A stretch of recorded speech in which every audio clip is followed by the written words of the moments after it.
Hey folks, Pirate Tiger here. Welcome back to Over the Alps, and we are indeed over the Alps. In fact, we're under the Alps. We are deep in a Swiss / possibly German bunker, and we are deep in the guts of Act 4. The stakes of the chess game between ourselves and Fräulein Wolf are yet to be decided, but she is open to changing the stakes. She's convinced she'll win this game, but if I win, you give up the names of your handlers, or I want you to defect to my side. I don't think she ever will. I think if we get her to give up the names of her handlers, that's a step towards her defection. I think this is good spycraft, because then she's vulnerable, and then we've got leverage over her, and we've got useful information. And I think it might be enough to convince her that maybe the power dynamics have shifted and she would do well to play for the other team. Let's give it a try. Ha! Quite a committed spy, aren't you? Very well then, if you win, I'll sell the old fools out. Yes, you see, that's exactly what I'm saying. If she feels that she's just a tool of her organisation, and she feels that her organisation has failed by forcing her to give up the names of her superiors, she will be less loyal to them. And then she'll start thinking, okay, well, I'm actually also in a lot of danger here, and maybe it's time to defect. I don't know. We'll see. The board was ready. The Fräulein's face was blank and stern. She'd have made a good card player. Well, she doesn't like card players, apparently. But if you lose, I will kill you both. You will play for both of your lives. A pawn stepped out onto the board with a slight magnetic click, like the sound of a safety catch being removed. Oh my god, what? White king's pawn to the centre. Your move, Herr Smith. So, same pawn. This is really interesting. Same pawn, same move is. It's a fairly standard opening, and it's kind of narratively we're mirroring her moves, sort of trying to match her piece for piece. The horse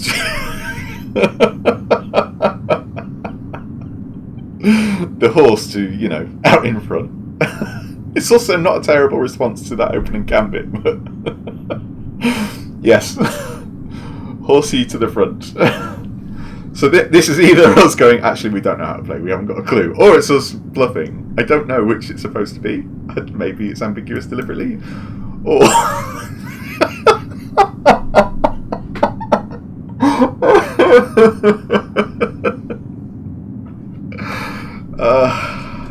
I have to, don't I? How could I not? Okay.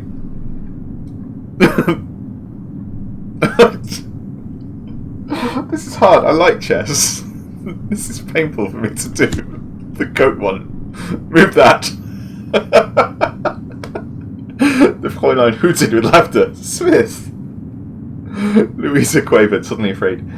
Please tell me you know what the pieces are called. Don't be too hard on him, the Fräulein said. She pulled my pawn forward. You can't even see the board properly from that chair. King's bishop to knight's file, Smith. Louisa strained at the ropes that held her wrists. She couldn't see the board either. Is this a fool's mate? I don't know. At least let Louisa see the board front. That's not a bad shout, honestly. Jump the knight on the left there. Knock over the king. I'm done. I think this is fair. It's her life we're playing for as well. It's stalling for time also. Why? There's nothing to see yet. Now play. Bring out my queen. Put her somewhere sensible. Bishop. Do something useful with it. Bring out another pawn. If she's advancing her bishops already... God, mental chess playing. I'm so bad at this. So she moved a pawn towards the centre. It's on the white, which means the pawn was on the white, which means it was the... it must have been the white bishop that she moved out. my pawn, that if I moved it in response, was probably a black pawn in that case, as in it's moving onto a centre black space opposite her pawn on the white space. So if I bring out another pawn, assuming it's a centre pawn, one of the centre two, that's a bad move. That's jeopardy. Because it's either going to be on a white space and therefore vulnerable to both the bishop and her pawn, or I put it on the black space supporting my black pawn, in which case the bishop can just run around in our rings willy-nilly. I don't like that. This bishop... This is me just playing move for move, I think, if I do that. If I bring the queen out at this stage... Wait. If I'm playing black, which I must be because she went first, and I brought my pawn out opposite hers,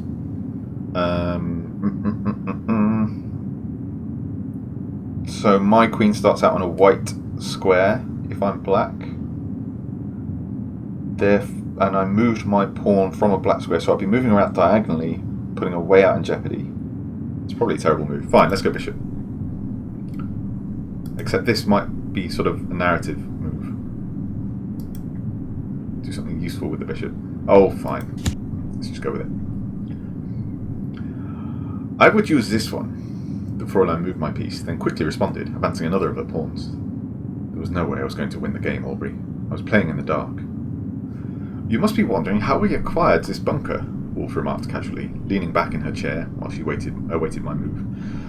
From the redoubtable Swiss army, no less. They built these places to defend themselves against us. If you're hoping Louisa will talk, she'll need to see how badly I'm doing.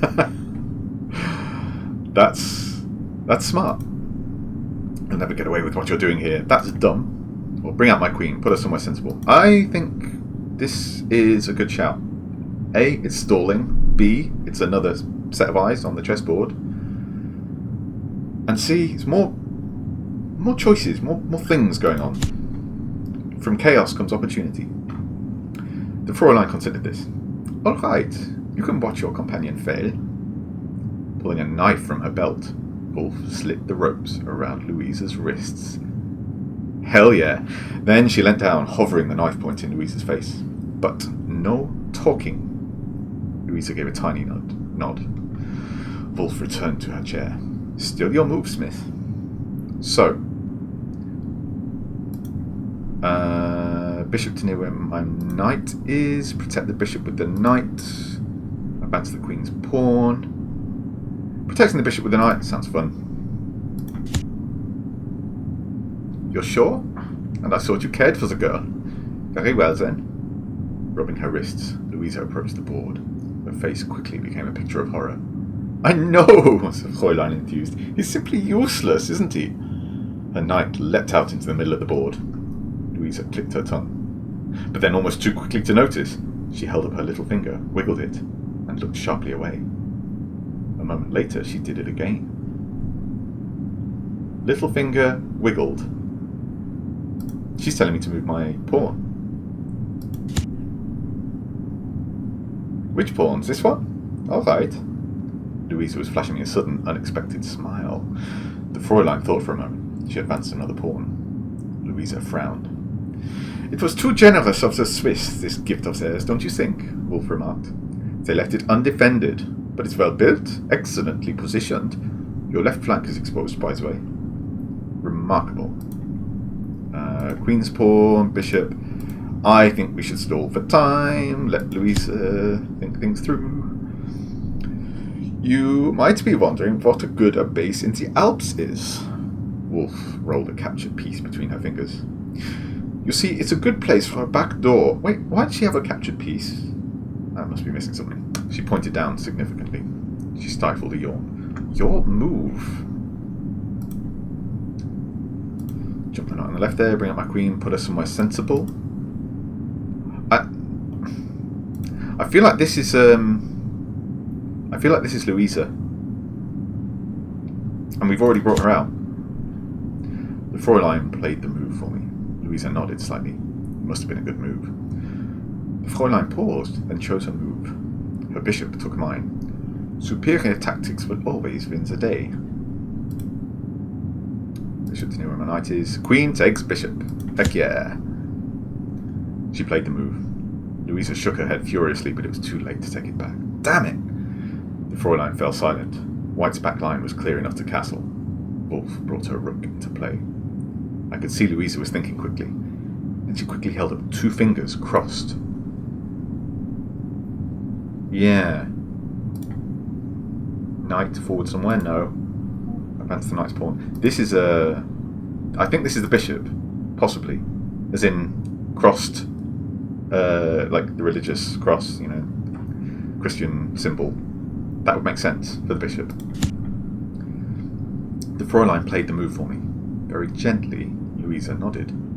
Wolf was intent on the board now. Her knight took mine. You will find you cannot win against an overwhelming force. Queen, attack. Advance the queen's pawn. I think it's time to bring another pawn forwards. She played the move. Wolf was concentrating hard. She developed another pawn. Louisa nodded with satisfaction. She wiggled her finger again. Another pawn, please. The Fräulein played the move for me. Louisa allowed herself another quick smile. Wolf was intent on the board now, and she had taken her eyes off Louisa entirely. Carefully, silently, the Italian woman had lifted the little Mauser from where the Fräulein had put it. The Fräulein nodded firmly. The bishop retreated. We're going to blow a tunnel, Smith. Isn't that marvellous? A tunnel all the way to Zurich. Then we'll pour down into Switzerland by the tens of thousands. We'll capture the castle, so to speak. You're underestimating the Swiss, you know. Knight forward somewhere. Bishop do something useful. No, I think more stalling and more information. Oh, do you think? She wasn't convinced. We've been shipping dynamite here for nearly 10 years, you know. Some quietly stolen from the work they did building that charming railway through the Jungfraujoch. Other places too. Eyes screwed shut. Louisa swung as hard as she could. It was glorious. Yes! Damn, girl. The Mauser butt connected with Wolf's skull with a sickening crack. The Fräulein was knocked sprawling across the board. The chair upended. Pieces scattered in all directions. That's for Papa, Louisa hissed. Black Queen takes White Queen, I remarked. This is fully Bond. Good shot, watch your follow through. I really don't know chess, apparently. I cheered from my chair. No, this is super cool. Time for the Black Knight to get moving, I think. Frisking the prone Fräulein. Louisa located her knife and sliced me loose. Gone was the distracted girl I'd rescued in Bellinzona. She was rescuing me now. A moment later, we were out the door. I took the White Queen with me as we ran. For old time's sake, Aubrey. Damn! Oh, yeah. Oh, this is... Oh. Now what? It wasn't hard to scuttle quietly past the guards without being spotted. There were guards. Damn, Fräulein. You didn't think that through. The Germans seemed to run the place with the skeleton staff. We reached the front chamber of the bunker. On the wall beside the outer door was a large metal lever labelled Achtung. Should we be back on our feet soon? True enough. I threw the lever, or I started for the stash of dynamite. Hell yeah. But Louisa grabbed my arm. Merda! Are you mad, Smith? We're in a sealed metal chamber. The explosion would rip us to shreds. She'll make a good engineer one day, that one. Yeah, she will. Louisa threw the lever. The door began to rise, accompanied by an ear-splitting grinding of gears that echoed around the walls. I didn't want to set off the dynamite, Louisa. I wanted to take some. Super useful. Imagine we could bring down an avalanche over the bunker or, like, crack a glacier open. I don't know. They'll hear that, Louisa shouted. She was all ready to crawl under the half-open grate. Let's go.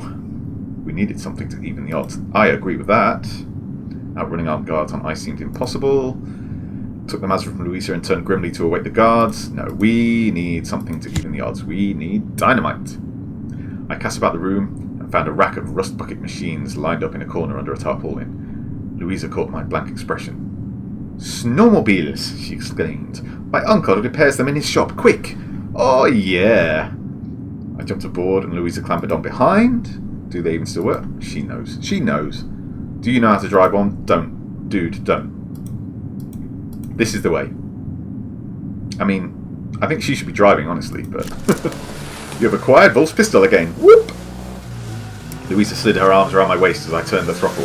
I felt her reach forward into my pocket. She was giving me the Mauser. You keep that. I think we're getting on very well, she and I. We roared away from the bunker at a decent 8 miles an hour. Slow, but fast enough to get us far enough away. Because there'd been nothing to stop us setting a dynamite fuse after we had the gate open. Yeah, baby! Please tell me the bunker's going to explode. Oh, damn, son. That was something. At last, the Alps Glacier. This little snowmobile. It's so skeletal. This is more like a luge. Vroom. The sun was high in the sky. It seared down through the ice-clear air, turning the glacier into a blinding lake of light. And we were chuffing along on a machine made out of biscuit tins and rubber piping. Hell yeah. Homemakers. For a while, we wove a path avoiding shrapnel and rock shards from the explosion, or the machine we were riding was little better than a groundsman's lawnmower. I mean, it's better than what they've got, which is to say, nothing but shrapnel wounds. But then we were through and out onto the open ice. My eyes were on the mountains ahead, looking for paths and passes. Having fun? How much further, I shouted, thinking of Louisa's terrific memory for maps. I mean, how much further... What's the difference? You're going that way. What are you going to do? Stop for tea? My eyes were on the mountains ahead, I think. We were riding along glacial ice, and at some point the ice would run out. Then we'd be forced to hike up whichever mountain stood in our way. Then I felt Louisa stiffen. There's someone coming after us. On a snowmobile, I asked. If they were driving, they'd be no faster than us. Skis. Okay, skis, if we're going downhill, hell of a lot faster than a snowmobile. Let's see how this plays out. Oh, the roles reversed. Is this Fräulein Wolf? We were running out of glacier. I swerved us to a halt on the southern edge of the valley. We clambered, bandy-legged from the machine. A mountain towered above us. That's the Egishorn, Louisa said. There is a cable car stop just behind the peak. They installed the lines last year, apparently. We can ride it down into the valley on the other side. I didn't need to ask how she knew. True that. Cable car is a fairly visible way to travel. We'd be exposed. I mean, exposed to what? Unless whoever's on the skis has a sniper rifle. I think we're pretty safe. Or what's on the other side? It's not here is what's on the other side. There are a lot of dumb questions. Maybe Louisa knows what she's doing. Let's just trust her. Honestly, Aubrey, that girl, I was beginning to wonder if she wasn't the best partner in the field an agent could have. Damn straight, boy. I cast a look back at the swooping, dark figure behind. It was closing on us fast. Oh, the tension, the tension. Well, this is the only route available to us, and this is the route we're going to take, and you are going to take it with me next time. See you then, folks. Bye!